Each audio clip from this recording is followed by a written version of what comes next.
और आप व्रत करते हैं तो आपको व्रत करने का 1% भी कोई फल नहीं मिलता। अब सुन लीजिए, कोई बीमार है, कोई रोगी है, कोई अस्पताल में है, तो व्रत छोड़ने पर भी उसको व्रत छोड़ने का अपराध नहीं लगता। बहुत ध्यान से इन बातों को सुनिएगा।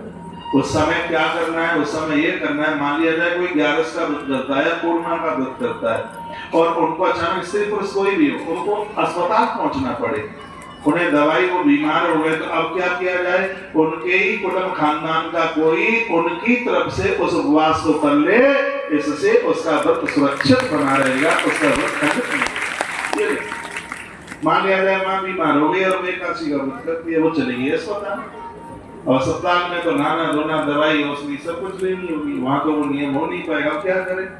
तो उनकी तरफ से उनका पति कर ले, बेटी कर ले, बेटा कर ले, सास कर ले, घर में और भी जो भी है कोई है वो कर ले, और ये ना कर पाए तो उसको जन्म देने वाली माँ कर ले, उसके पीयर में कोई न कोई उस व्रत को कर लेता है, तो इससे भी व्रत सुरक्षित बच जाता है। और मान लिया जाए किसी ने किया ही नहीं, यहाँ तो दवाई ले ली, तो उसके लिए कहा गया कि माघ के शुक्ल पक्ष में सप्तमी पड़ती है, जिसका नाम है सूर्य सप्तमी।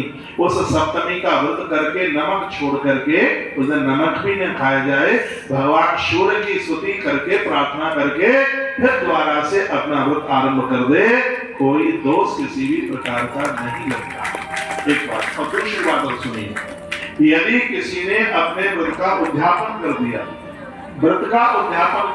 लेकिन व्रत छोड़ने का मन होता नहीं है, व्रत कर रहे हो, जिसने अपने व्रत का उद्यापन कर दिया है तो वो व्रत कभी भी छोड़कर, कभी भी शुरुआत करके उसे उसका व्रत छोड़ने का कोई भी किसी भी प्रकार का दोष नहीं लगता। इसलिए व्रत का उद्यापन किया जाता है, इसीलिए उसका विसर्जन, उसका उद्यापन किया जाता है। तो बड़ी अद्भुत बातें इस ग्रंथ के अंतर्गत कही गई हैं। सूर्योदय समारंभ किंच सूर्य विशेषते। सूर्य